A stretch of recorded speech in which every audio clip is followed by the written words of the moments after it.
If you and the person you're interested in are supposed to get married, guess what? It will happen. 3 months letting them get healed is not going to prevent that. So don't be scared to pause and take a little time before you just rush into a relationship with somebody who honestly hasn't done the work to get healed from their last relationship.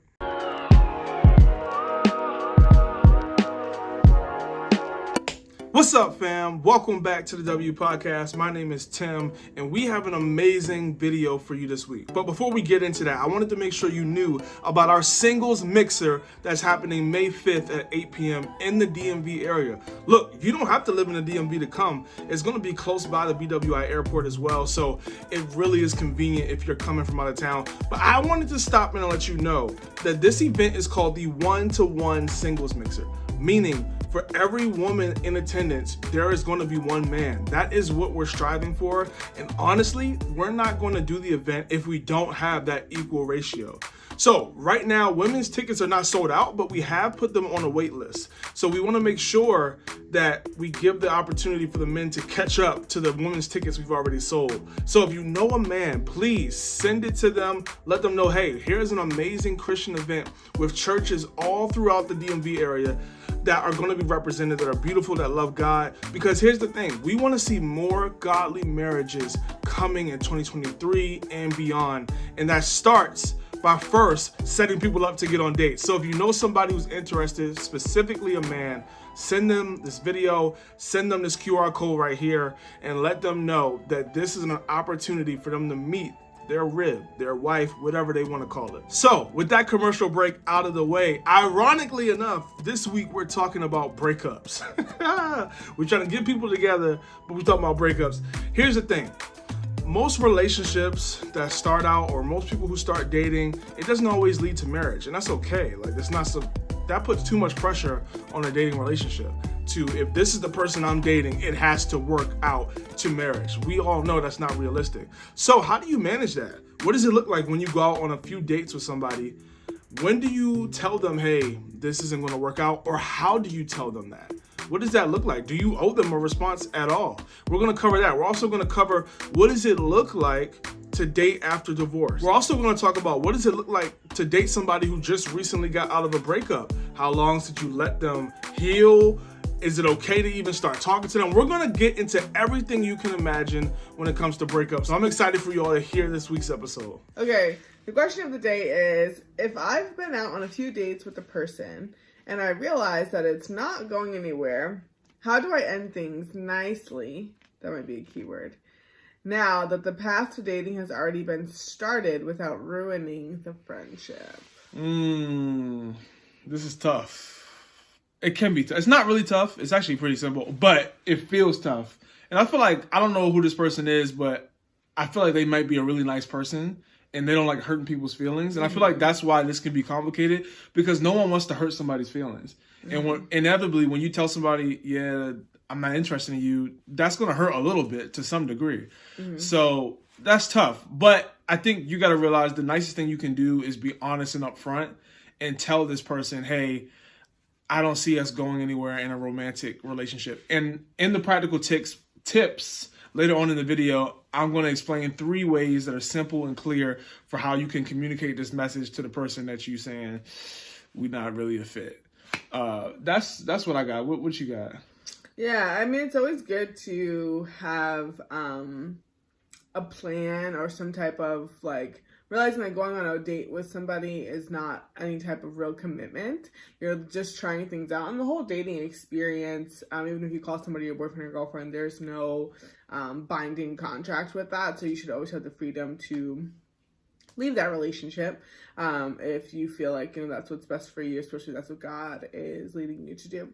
So there's definitely you should end it as quickly as possible. But I think like Tim said, you should be honest and say, like, hey, I really wanted to go on a date with you, and I'm so glad that we were able to go out, and I had a great time with you if you did have a good time, because you can have a good time with somebody and still say, like, hey, this isn't you enjoyed your free food, just be honest, girl. Yeah, and it does depend. I think this does depend if you are a girl or a guy, I don't know which gender submitted the question, but if you are a guy, I think you started it, so you should end it. I don't think girls do not like to be led on. They don't like to be misled. No, please don't. And I know that guys don't. I probably hate it even more than women do. But so if you're the guy and you want to end the kind of dating path that you guys have started, I don't think there's anything wrong with you getting feedback from her. So if you realize right after the date that you're like, hey, that wasn't something I want to do again, you can say to her, hey, what did you think about the date? Give her a call. Right after, like, you walking her to the door. No. Like, give her a call. Yeah, you know what? It's been real.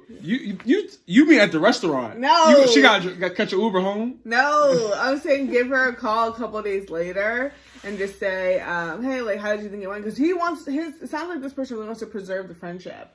So this is how you do that. Or what I recommend, give them a call and say, hey, what did you think of how our date went? And then she'll say whatever she says. And I mean, I think a girl can do this as well. And then you can say, yeah, I had a good time, but I honestly don't think that we should go out again. And you can say why. The person's probably going to wonder, but especially if you're looking to preserve a friendship, you should give some type of explanation. And it doesn't need to be anything deep, like you're ugly or like you're more boring one-on-one than I thought you were. Because some of you guys are going to be in that space where you've hung out with this person a lot in groups, but it's your first time being one-on-one, and maybe it was really awkward. But yes, I think that you can call them up and say like, hey, I really hope that we can continue to be friends. And I do want to say, like, you should be able to be friends after going on 1 or 2 dates with somebody, unless you have set yourself up for failure. So if you have gone into it saying, I want to marry you, I already know that you're my wife, and you made these big kind of grandiose statements and promises, don't do that. It's just a date. It's literally just a date. You're taking them out. You're having one-on-one time. But yeah, I think that you should give a follow-up call like no more than like 3 days after you realize that this isn't, what you want to do. Now, I agree with you that you should still be able to be friends with the person. Not right away. But that's not always realistic, right? This is real life. So I just want to say, for the person who is thinking about having this conversation with the friend who they don't want to be romantic with, you got to be okay with them never really wanting to be friends with you. You got to be willing to risk to risk that, like, things may never be the same again. But if we're being honest, once you cross that threshold of like, hey, I'm interested in you and I want to go on a date, it's already done. Well, and that's why I really want to say, for everybody that's not dating yet, please, if you're in this, and this is really specifically if you have a close friend or this is a friend that you like do life with or whatever, and then you decide to start dating, please count the cost. The Bible tells us to count the cost before we start things. Really ask yourself, if things do not work out in this relationship, will I be okay if I lose this friendship? And I think that also the big part of that, if you guys are able to be friends or not, does depend on their maturity and yours as well, and their emotional health. Because if your friendship is strong before you guys ever even discuss going on a date, if you guys are both believers in Christ and you both have healthy boundaries and things like that beforehand, it shouldn't take too much time to get back there.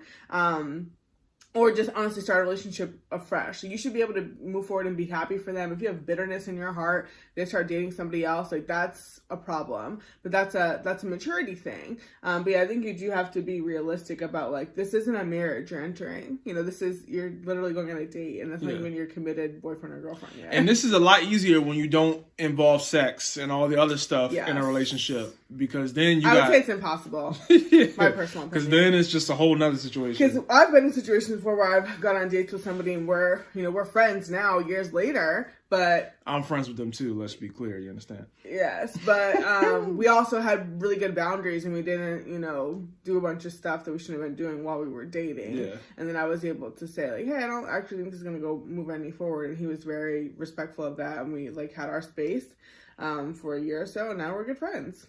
Yeah, for sure. All right, so I want to get into the practical tips, because I think there's 3 things that people can do to effectively have this conversation and hopefully be able to still keep the friendship. Again, like Pauline said, this is all going to be based off of situational stuff. So if this person is not emotionally healthy or they got abandonment issues, then throw this all out the water. You don't know what's going to happen. But in general, this hopefully should help. First thing is this: be honest. What I mean by that, don't go and try to, fake about what you're trying to say. Just don't be like, hey, yeah, thank you. That's what I was trying to say. I couldn't say it. So I couldn't think of what it's called. All right. So be honest. just say, I don't see us moving forward in a romantic relationship. I really do value our friendship. I think we're really great friends, but just romantic wise, I don't see this moving forward. And leave it at that if that's where you are. You just be honest about that. And you can give them space to ask questions if you want. That's why I think a phone call is the most respectable way to please don't text anybody and say, yo, don't call me, don't text me anymore. Your first step should be a phone call. And for some of you, it just may be, I'm not ready for a romantic relationship. You probably shouldn't have. But don't say that that's not true. I know. Cop out. But for some of y'all, that's true, and you shouldn't have went on a date in the first place. But also, I think that's right. Getting we don't always agree on every single thing, but I think that if you know I'm not trying to date right now, you go on a date. But then what happens if you're dating somebody else 3 weeks later? That makes you look like a fraud. I'm talking about if you know, like, yo, for the next 6 months. I think you should keep that information to yourself. I think you should just say to the person, I don't want to move forward, and you and yourself, you and the Lord, you and your community, your mentors, you guys talk about how you can whatever. You can do that. Because you're giving that person hope, like, well, maybe they'll be ready in 6 months. I'll just stick around and wait for them. Don't do that. That's a good point. Whatever. All right. I guess you got a good point. Helping him. You're welcome. All right. Y'all can see we best friends. All right. The second thing is be kind. Be kind. So you don't need to list specifics. You're ugly. I didn't like the shirt you wore. You're too broke for me. I didn't realize that you were this awkward. Right, like you can just be kind and say, you look shorter in person than you did on your online profile. You don't need to say all that. Right, this just isn't what I'm looking for right now. And you can just leave it at that, because the Bible tells us to love others the way we love ourselves.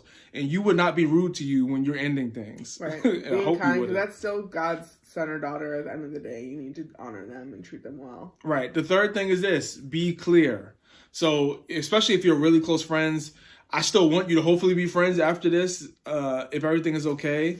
If it just depends, situational, right? I wouldn't say that personally. You wouldn't say what? I wouldn't say I hope we can still be friends. I didn't say to say that. Okay. No, I'm saying I hope for them that they're still friends. Okay. This is me talking. That's nice.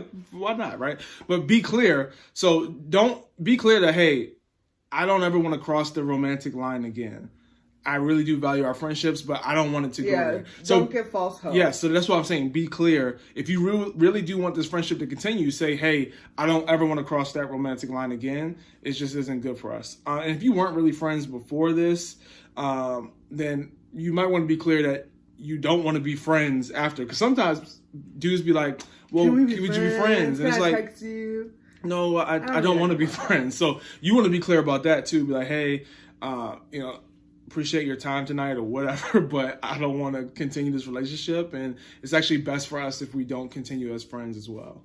And again, this is not always easy to say, but it's better for the long run when this homeboy keep hitting you up 2 weeks later, be like, hey, how you doing, checking in, and you don't want to talk to him, and you should have just told him up front. And depending on who that person is and your history with them, you may need to set up boundaries right when you're sharing, like kind of ending things, and say like, because if they say, hey, can we be friends? And you can say, yeah, we can be friends, but just so you know, to be friends with me and the opposite sex this is what it means. It means we don't text after this certain time period. It means I don't talk to you one-on-one. You can go that far if you really wanted to, so that he knows what that means. Because sometimes people think it's unkind to say, oh, I don't want to be your friend, and like, nothing happened. People sometimes get offended by that, or you feel like you're not being genuine or you're not being kind by saying, I don't want to be your friend. But I think you can, especially for this specific question, if you guys were friends beforehand, I think you should just give it time, because you don't know how that person is going to receive this information. But you definitely want to be clear about what your intentions are, so they're not confused or waiting around for you to change your mind. Okay, that clip was amazing. And here's one of the biggest takeaways you want to make sure you catch. You can break up with somebody or tell them that you're no longer interested and still be nice and not be rude. I think sometimes we get caught up in that, I don't want to be a mean person. You're not being mean by being clear. You're actually being mean when you're unclear about how you feel about that person and the relationship. Now, let's be honest, y'all. Sometimes we're like, God, ain't no good options out here. I don't see anybody who's interesting or even good looking. But then there's times when somebody really fine comes along, somebody really good looking comes along, but there's some baggage there. Maybe they got some daddy issues. Maybe they just got out of a relationship. let's park there on that last one. What does it look like when somebody just got out of a relationship? How long should you give them? Should you even approach them? We're going to get into all the nuances. Let's go. The question is, I am interested in someone who just got out of a relationship. Spicy. What is a reasonable time to wait before expressing interest? I don't know why One Wish by Ray J just came like, if I had one wish. You've been hearing that song all week. I don't know the words though. See, if y'all been rocking with us for a while, y'all know I don't know the words to no songs. Anyway, this is a good question because I feel like a lot of people have this question, but they don't ask it. And they just do what they want. Because to be honest, it's exciting when the person you had a crush on for a while. Come on, Lord, please break them up. You know she a Jezebel. I mean, Lord, you just be praying anything. Be like, please help me get this man, help me get this woman. Or you just be hoping they break up because they find or whatever. So it's a good question. What I'll say is this. I don't think there's a specific time. There's not a Bible verse that says, now wait 2 years before. There's nothing like that. I would say you probably want to wait at least a season. What do I mean by that? Like 3 months, summer, spring, fall. Like wait at least a season for them to be able to get some healing. Because no matter what, when you break up with somebody, you're hurt, right? Like there's some type of hurt. Even if you're glad to be broken up, I feel like sometimes I'm mad that I wasted my time. Sometimes you just gotta take a breath because I'm just like I spent all that, especially the fellas. Y'all understand? You spent all that money on her, and now it's just or you broke up, whatever. It's still money that I could have used on some new shoes. Is it all about the money? Yes, it is. Oh, okay. But no, seriously though, there's time that is going to be needed for this person to heal properly. That you just want to make sure you give them. And later in this video, we're going to give you 3 reasons why you should wait to date the person. Because some of y'all are going to be like, man, whatever. But we got 3 reasons that really are practical and good that you should let somebody take some time to heal after a relationship before you try to date them. That's what I'll say. What would you say? Yeah, this is a really good question. I think it depends. It all depends on context. I'm assuming that a guy asked this question, but I'm not sure. I could be wrong. But if you are a girl or a guy, I think it depends because, of course, then we're just going back into pursuit overall and like godly pursuit, and we know that the man should pursue the woman, but the woman can show interest. So I think that would maybe change things. But again, it all depends on context. So really bad breakups, of course, need more time. If that person got out of a 5-year relationship, they're gonna need at least a year or so. I'm glad you said that because I meant to say that. Like the longer it takes, the more seasons you need to give them. Yeah. Versus if they were just in a 3-month relationship, went on a couple dates, and then they just knew it didn't work out, then I wouldn't. It wasn't. There's not as deep of a hole that they have to climb out of. And if there was some sexual sin, you really need to like. But you probably don't know that. You don't. We're talking to hopefully you don't know that. But I'm just saying. Right, but all that to say, like, put yourself in that person's shoes, and if you are like really close friends with them, you guys are in the same friend circle, and you have a good idea of what their relationship was like and why it ended, that should give you a little bit more of an idea of how long you should wait. Tim said there's no specific time. I agree. But if you guys are like me, if anyone's like me and they like need rules or like a clear answer, I would say at least 6 months or 3 to 6 months, somewhere within that range, just to give you some type of gauge. Because you also don't want to be a rebound. Sometimes people get into things too quickly, especially if you are a guy. If you're a guy asking this question and you're seeing and going like, oh, I kind of want to like, let her know that, there are good guys out there, and the guy who just dumped her, the guy she just broke up with, maybe he cheated on her. Like this is kind of like your shot to put yourself in like a better light. I don't want you to do that. You want to enter into a relationship with 2 whole people, and if she is recovering and healing, like let her do that. And I know it may seem like this is an opportune time. Maybe you really have been praying for this and like the opportunity presented itself. If it's from God, it'll still be there in 3 to 6 months when it's supposed to be, because that may be, the right person, just the wrong time. And we know the right person at the wrong time is the wrong person. So follow God's timing, ask him, of course, like what you should do. And this says specifically show interest.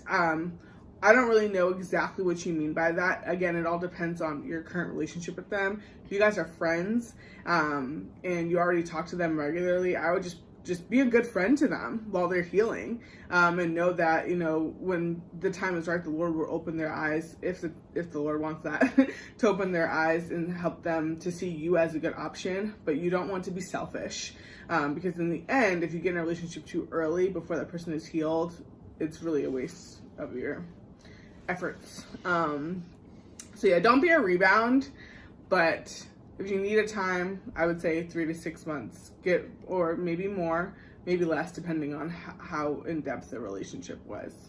Yeah. So we said we would give it to you 3 reasons why you should wait to date someone who just got out of a relationship. The first thing is this. Pauline already said it.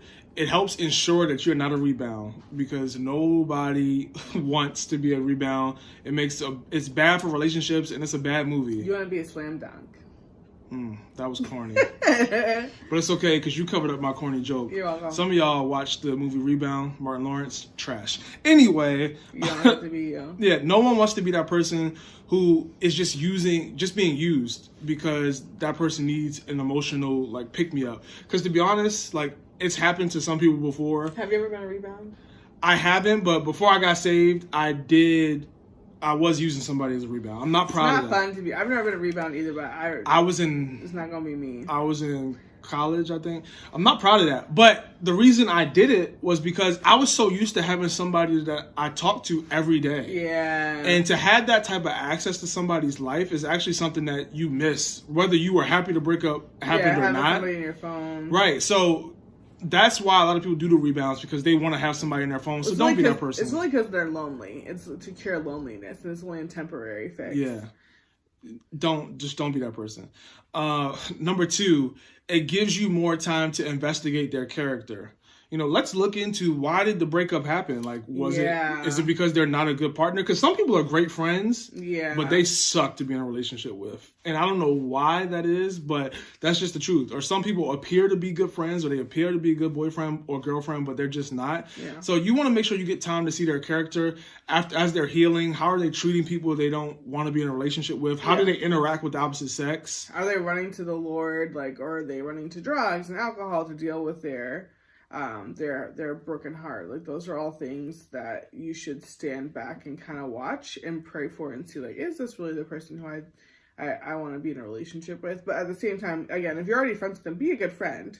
But that's a way to be a good friend, is not trying to take advantage of somebody while they're down. Yeah, you get to see them in different settings too. Like, how do they act at different events or whatever, if you are friends or whatever, and you can see them in those lights.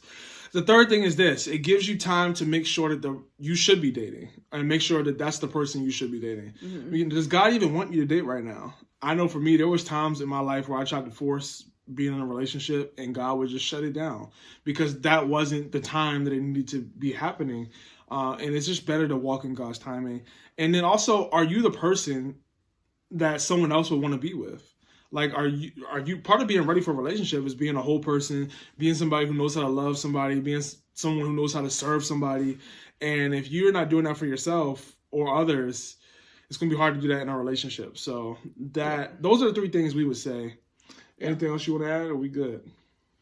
Yeah, I think this is good. And if none of that convinced you, if you are really somebody who is just overly hyper and excited about this person being broken up with, and you're not really sure if they are healing well or how serious their relationship was previously that they got out of, just remember, if you're a very loving person, which we know God all designed us to be, like if that person is not healed, they can't even receive your love if they don't first receive it from God. So don't rush it. You're not missing out on anything. God's timing is absolutely perfect. Just because they're broken up and they're like technically available doesn't mean that their heart and their emotions are really available. They need to first be given to the Lord. Because like I said, in the long run, it's not going to be worth it. So seek counsel, seek God, ask friends that know them well, if that's not you, how they're doing, but just allow God to open up doors for you guys to connect. Don't try to force it. I love what Pauline said in that video. If you and the person you're interested in are supposed to get married, guess what? It will happen. 3 months letting them get healed is not going to prevent that. So don't be scared to pause and take a little time before you just rush into a relationship with somebody who honestly hasn't done the work to get healed from their last relationship. Now let's talk about the opposite. What happens when you're the one who just got out of a relationship, but you really thought this person was the one? You were really sure, like, God finally sent me the person that I'm going to spend the rest of my life with. And for whatever reason, that didn't work out. How do you move on from that? How do you heal from that heartbreak? We're going to talk about that right now. Let's go. Do you have tips on healing from a breakup, especially when you really thought that person was the one? That's real. When you thought the person was the one, how do you Yeah. heal from a breakup? You know what's interesting? When I first heard this question or read it, I really thought about it from someone that was dating in a Christian way, and like they broke up and they thought that was going to be their spouse. And like we can still answer that question for that person too. But I really feel like God challenged me and was like, let's look at this question through a different lens. Like, what if this was somebody who doesn't really know God and they thought it was the one? Because to be honest with y'all, that's me and Pauline. Before we started dating each other, that's almost how we started being passionate about relationships. The relationships we were in before we knew God, we really thought that was going to be the one. Like, I did not think I was going to marry her. She didn't think I was going to marry me because we thought we already found our people. Right. And when that didn't work out, we both were heartbroken. And it does hurt. Like, it's painful. Very much so. So I don't want to assume that this is somebody that was saved and knows God. And to be honest, it's going to be painful. Because that was someone you dated and that was someone that you really cared about.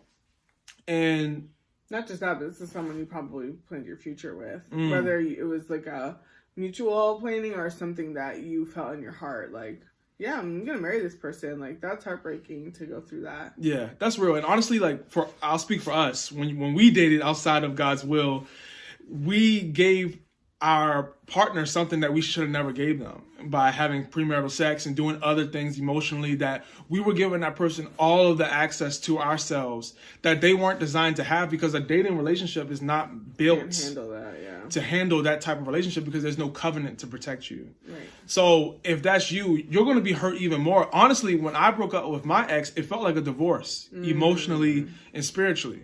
Yeah. Because it was like that emotionally and spiritually, because the Bible says the two become one when they have sex. Right, not when you... That's when the marriage is consummated. So a lot of people out here having sex, and there's a bunch of different marriages and divorces going on. And that's why when you actually do get married legally and on paper, it's easy to just divorce because you've been playing that game a long time ago. Right, and that's the enemy's whole plan from the beginning. Now, there's no condemnation, right? Because we just said, that was us. We were there. So there is hope. There is a future.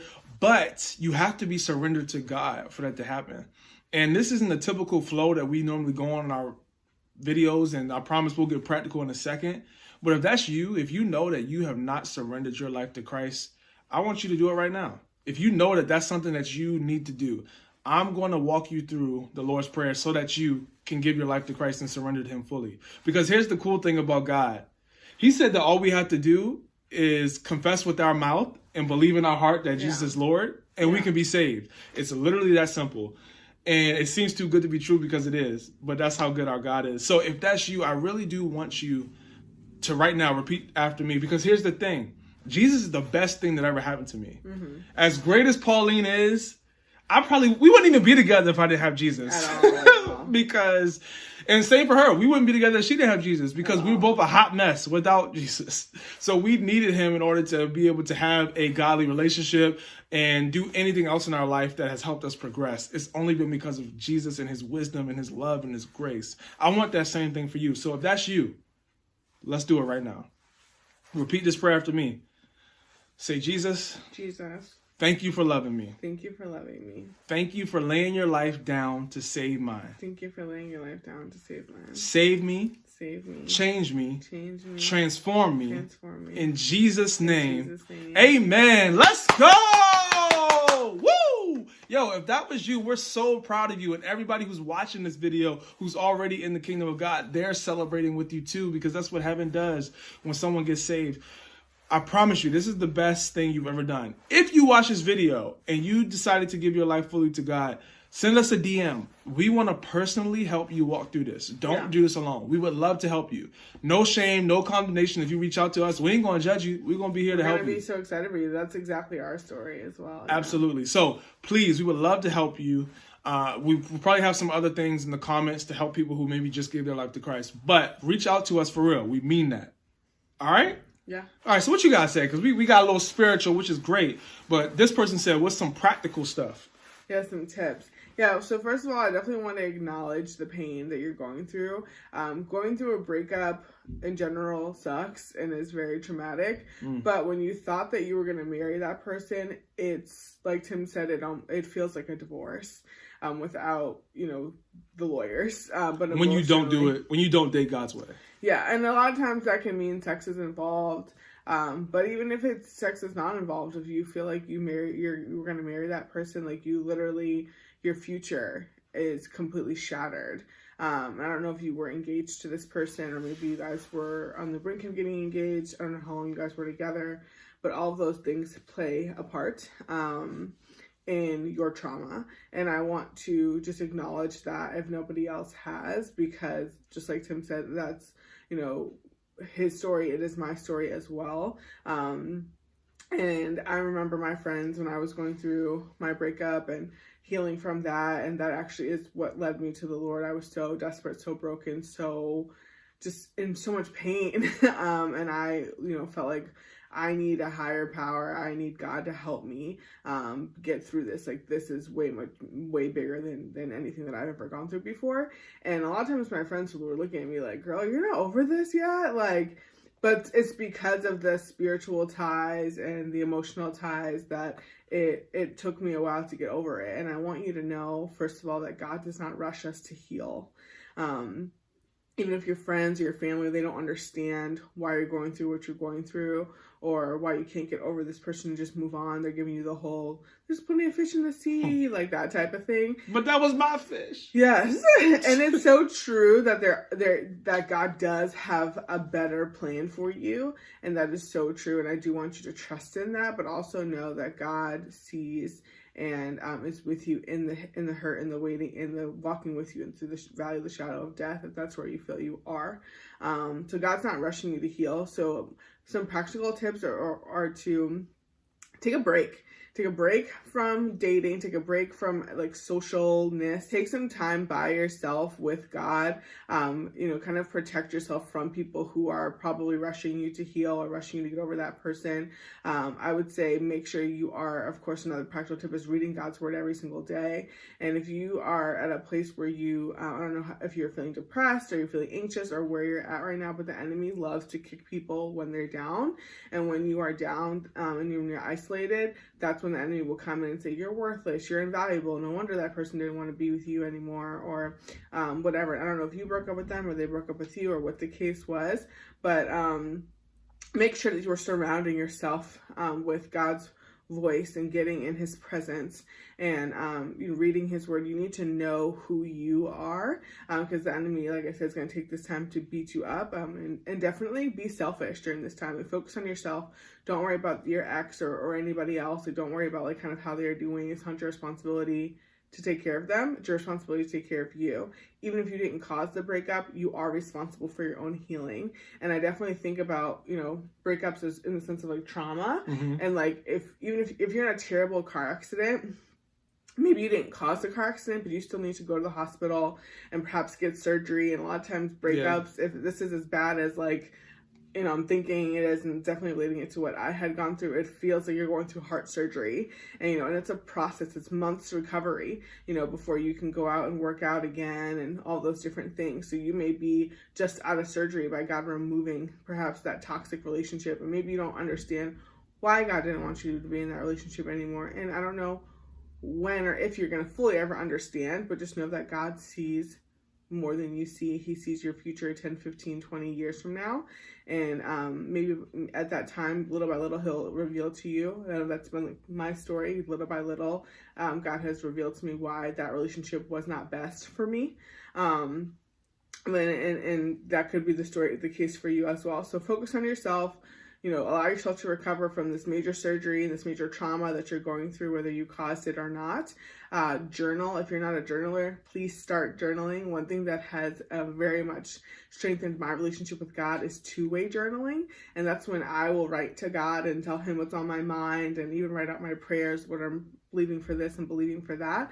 But then I allow the Lord to respond to me, and then I write to myself as if I'm God. And I know that sounds kind of weird, but it's a great way for you to practice listening to the Holy Spirit as well, and just kind of sit and like say, Lord, speak to me, and whatever comes to your mind, write it down from the perspective of God. And that doesn't mean that it's going to be, it's not Bible, it's not foolproof, but it is a way to strengthen your relationship with God. So journal, read God's word every day, and give yourself grace, because yes, you weren't perfect. Nobody's perfect. And even if that person did cause the breakup, and you could blame them for like bestowing this pain upon yourself, but you have a part to play in it as well. It always takes two to tango. It takes two people to build a healthy relationship, and it takes two people to oftentimes break down an unhealthy relationship. So give yourself grace. Again, don't rush your healing process. Just because your friend who, is already in a relationship after 3 months of breaking up doesn't mean that's, number one, best. And number two, it doesn't mean that you have to do that or feel that same pressure. So if your family or friends are kind of like looking at you like, what's going on? Like, don't really worry about them right now. Do what you need to do with the Lord to get healthy. And then last, but certainly not least, is forgive. Forgive yourself. Forgive your ex. Again, journaling and going to therapy and spending time with the Lord should help you uncover all the things that you went through. And I'll be honest with you guys, if you're not a big believer in therapy, going through trauma will change your mind on that. And I will tell you, if you don't deal with this stuff now, it's not going anywhere. It's kind of like when you throw things in the back of your closet and you're like, oh, I'll deal with it later. Like, later always comes. Either you're gonna move or something's gonna happen. You need to clean out your house. So like, if you ever plan on getting in a relationship again, and sometimes it doesn't even take that long for things to come up. So make sure you deal with those things. Forgive yourself, forgive your ex, recognize that you are not a perfect person and that your relationship was not perfect. There's no such thing. But also remember and remind yourself how big God is. It may seem like that was the most perfect person in the world to you, but God's doing something new in you. And, the person who you're going to be 6 months, a year, 2 years from now is going to be greater than the person who, you were in that relationship. Okay, so if you just finished watching that episode, you know that we were talking about how do you date after you thought the person you were dating was the one. And I know you got a lot of good value out of that. But now we're going to go even deeper. What happens when you were dating somebody? No, scratch that. What happens when you were married to somebody who you knew was the one because you were married, and then it doesn't happen? How do you start dating again after you've been divorced? Now, don't check out on me if you've never been married, because guess what? We're also going to cover how do you start dating again after you've already had sex with somebody? What does that look like? We're going to get into all the nuances. Y'all know how we do. Let's go. Okay, this week's question is, how and when do you start dating again after a divorce? This is real. Yeah. It's a short question, but it's like deep on so many different levels. Impact. And we want to say thank you for whoever asked this question, that you would trust us to give you some type of perspective on this topic, because I know I can imagine it's not easy. Yeah. Being someone who's a son of parents who got divorced, I've seen a little bit of what it does to you, and I respect you that you even want to get back out there, because some people for sure just like it's tough. And we just want to say there's no condemnation that you got a divorce, or anyone who's had a divorce before. No condemnation in Christ. All things are new, and from this day forward, we're moving forward. So we're gonna try to answer this question for my people who've never been married. Stick around, because we got some good stuff at the end of this video that will really be helpful to you specifically. Okay, I broke up with somebody. When do I know I'm ready to date? Maybe it feels like a divorce because maybe you guys were living together and you had bank accounts and cars and you shared pets, and that feels like a divorce. And that's why we always encourage you not to live with somebody before you get married. But anyway. Yeah, facts. So, all right, here's what I'll say. First thing I'm going to say is this, because we're Christians, we love God. I would ask you, before you start dating again, pray and ask God, is there any way or anyhow you want me to get back with my ex-spouse? And I know that sounds crazy. They're not going to like it, and that's okay, but it's okay. Because here's the thing. You want to make sure that God doesn't want to move anymore in that area because he is a restorer, and God hates divorce. He hates, because you say someone's watching this and you may not be divorced yet, you may be in that separation stage. Before you make it final, pray and ask God, do you want me to continue to fight for this? Because nothing is too hard for him, right? Nothing is impossible. So I would pray and ask him that, and let him lead you. He may say continue to fight for it, he may not. You may not like what he says, but I promise you, if you move in faith and obedience to what God says, it's going to work out in the end for your good. Because that's what the verse says, right? Romans 8:28, all things work together for the good of those who are called according to his purpose. So we got to be in line with his will. But I'm telling you, just take that moment to pray. And here's why I say that. I know someone, I won't say who it is, but I know someone who was in this situation. They got a divorce and they found someone who was awesome and they loved and liked a lot and wanted to start dating them. And they didn't want to do this, by the way, but they got convicted by God that, hey, let me reach out to my ex-spouse and see if they would be willing to reconcile and try to move forward and work the marriage. They called, they reached out, they got a laugh and a no, but that person was able to have the peace of mind to know, first, I sought God on the situation. I obeyed to him. And I got a clear answer that this isn't going anywhere. And then they had the peace to be able to move forward. So why am I saying all of this?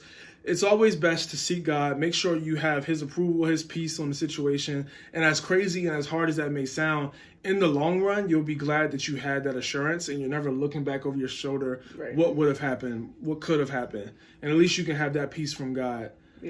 That's what I would say up front. What would you say? And you definitely want God's blessing. If you are going through a divorce and you know you want to get married again one day, you don't want to do it out of your own strength. But a lot of times we make decisions that God didn't tell us to make. Marriage is hard and it's supposed to be hard, but a lot of times, people, and unfortunately in this day and age, get divorced when they really shouldn't.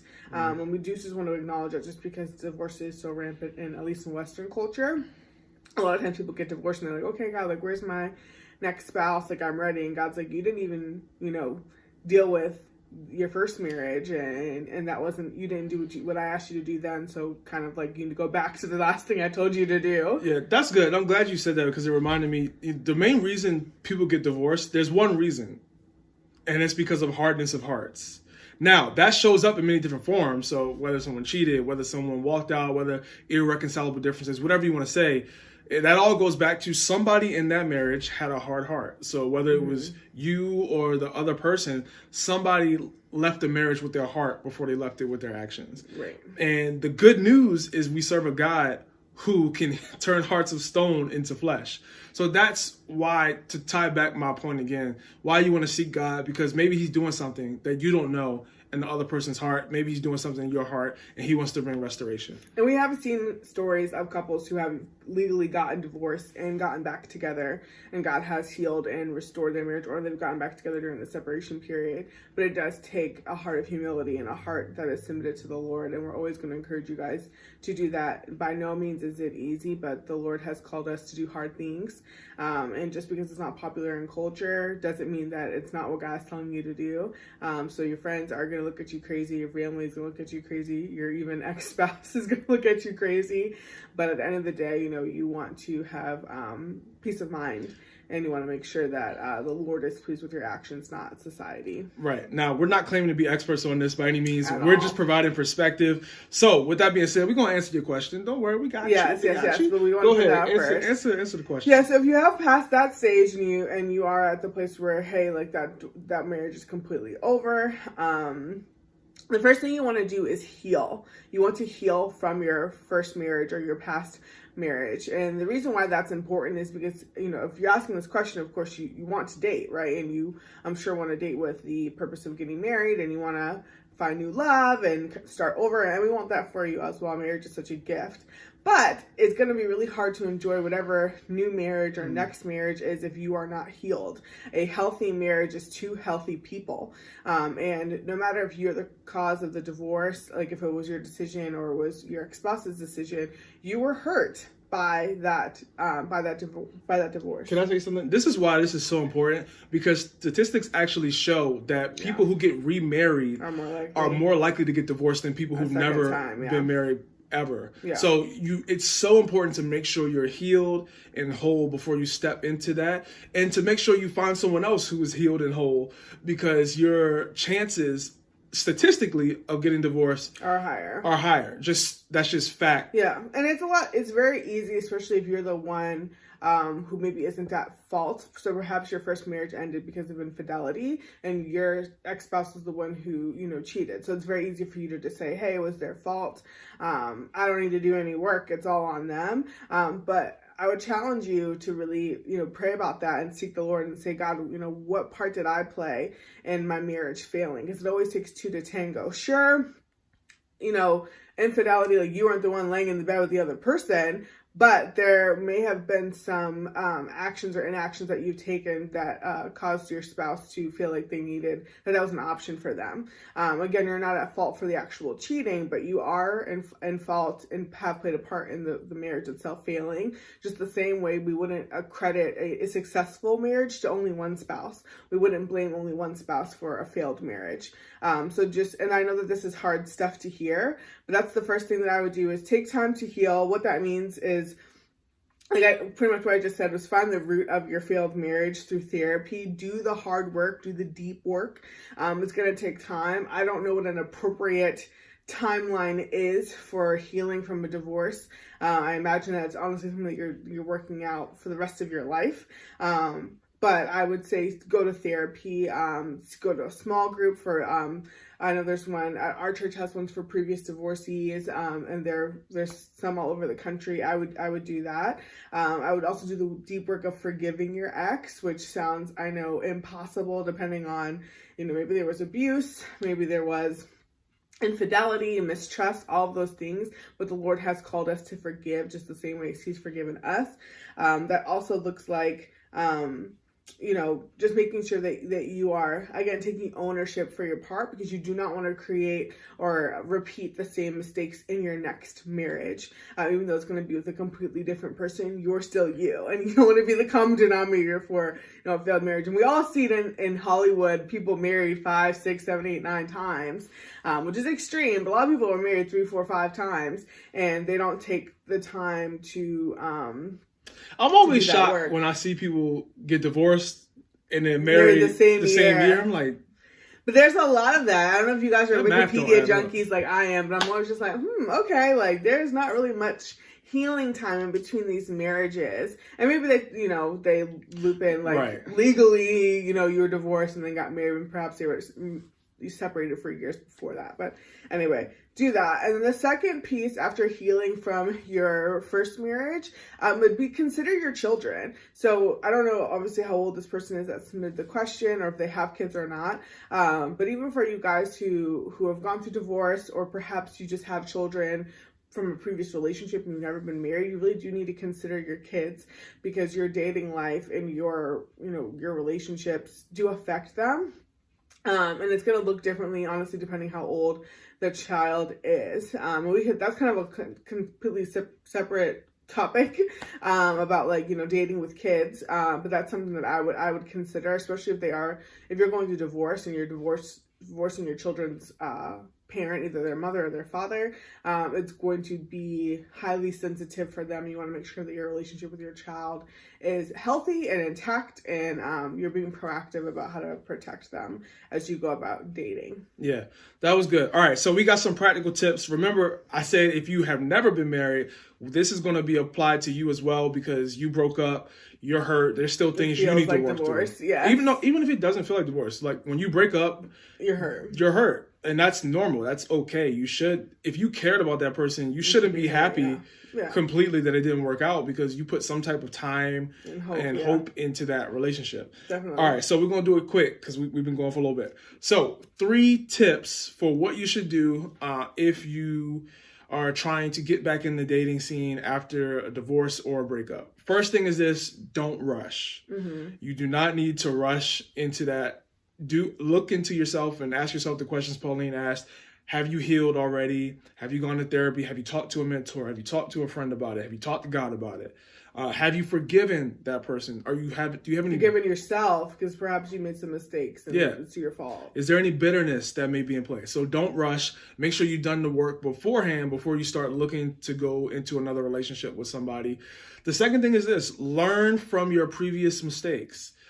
You may not have caused the divorce, you may have caused the breakup, but there is something that you can learn from that experience. Whether it's just the lesson of, I should have did more research before I got with this person. Yeah, absolutely. Because if I would have looked, I would have seen that they've been cheating on people long before I came around. Right, and I thought I was different. You ain't gonna cheat on me. I got it all together. And it's, no. All right, so learn from your mistakes, whatever that may be. We're not saying what it is. We're just saying, look at yourself and ask yourself, what could I have done better? And then the third thing is this: involve others. Don't go through this alone. It's hard enough to get into a relationship when you haven't been divorced or haven't experienced a breakup. It's even harder to do it afterwards. So involve somebody else, whether that be a close friend that you can trust that knows the Lord, whether that be a mentor, pastor, whatever it is. Make sure you have somebody else involved in the process that can walk through you, and maybe they can get to know the partner with you, your potential partner. Maybe they can tell you if they know somebody or something like that, but let them do something where they're involved in helping you make that decision. Because that also is really only going to be beneficial if you take the time to heal and look at your blind spots, and you can tell your community, hey, I need help because I clearly don't do a good job of picking out partners on my own, and that will help you avoid future pain. And then I also wanted to add, for the don't rush piece, for those of you guys who are dating, I wouldn't say this applies for divorcees, but if you are dating and you broke up and I would say, we usually say give it at least 6 months of you and Jesus before you hop into really exploring dating somebody else again. Again, it's going to vary depending on what your relationship is like. The deeper you were in it, if you guys were engaged, if you were, especially if there's sexual sin involved, you're going to need probably more time to heal.